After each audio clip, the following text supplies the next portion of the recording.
All right, so now we're going to talk about the three power regions. All right, and we're going to start with the power region number one, which is the foot and ankle complex. And if you look at this foot and ankle complex, you will see it is wickedly intricate and complex.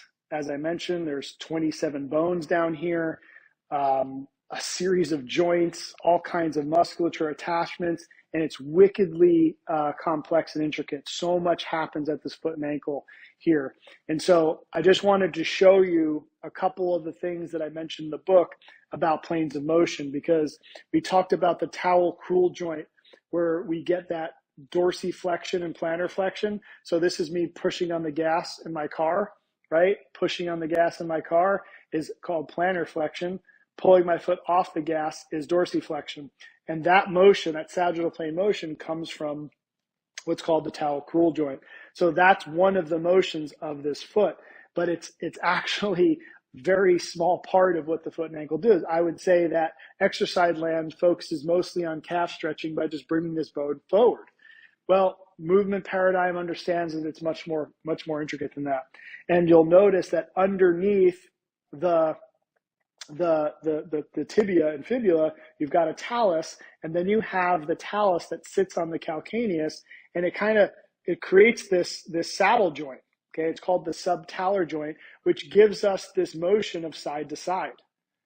Okay, it allows it to rock. So if you look from the back, my heel, as I rock side to side, my heel, I go to the inside of my heel, the outside of the heel, and you'll notice that the heel isn't directly underneath the talus. It's actually off-centered so that when we hit, we collapse, we come back up. It's a very dynamic joint, super intricate, super complex. And so the combination of this forward and back and this side-to-side action give us this ability. You put them together and we rotate. So I mentioned pronation. When my foot hits the ground, my foot collapses. So this is the right foot.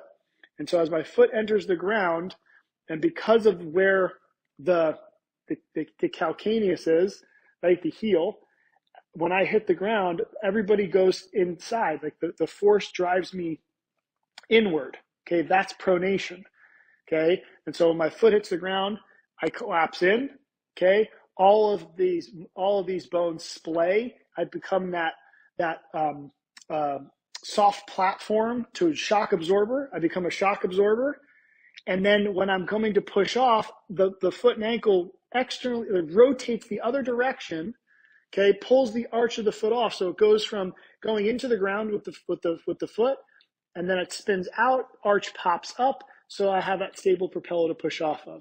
Okay, so I know that's a lot, but I'm giving you a lot so you understand the complexity of this. And so the reason why this is a power region is because we get this incredible amount of rotational capacity down here in the foot. All right, and if you look at why that's important, is because here we got the foot and ankle, and we've got this knee joint, which then brings us up to the hip joint, which I'm going to go through in a second. But the knee is terrible at rotating, right? It's terrible at rotating. That's the ACL injury. So we've got this foot and ankle complex that's wickedly capable of rotating in all these different dimensions it can travel through. And when it's doing its job, the knee doesn't have to do it. But the one thing about the foot and ankle when it comes to knee protection is the hip also has to be doing its job. So let's take a look at the hip. And so as I showed you in the last video, the hip is a ball and socket joint, and it is a huge rotational capacity, massive rotational capacity, whether it's the pelvis moving on the femur or the femur moving on the pelvis, okay? And so a combination of the hip getting optimal rotation and the foot doing its job to rotate, it makes sure that the knee doesn't have to over-rotate, and then we go up the chain to the low back, right? And so we've got a foot that's really good at rotating. We have a knee that's not good at rotating. We have a hip that's really good at rotating. Then we come up the chain. We got the lumbar spine, not good at rotating, like I mentioned.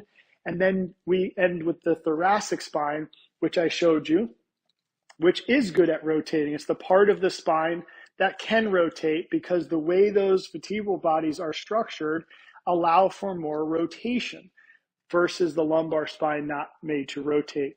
So these three power regions are where we get gross rotation from.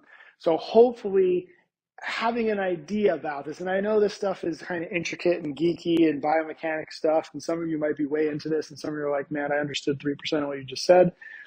It's okay. The key thing is your foot and ankle, understanding how your foot and ankle has this incredible ability to load and unload the chain and can rotate. The hip has this incredible ability to rotate, and your thoracic spine has this incredible ability to rotate. Just understanding that those are your go-to places when you have aches and pains in the body. And when you engage in the Power Regions program, I just want you to understand, as I take you through all those different exercises and stretches, that this is what we're trying to create. We're trying to optimize rotation in these areas so that the body can work in the most optimal and efficient way.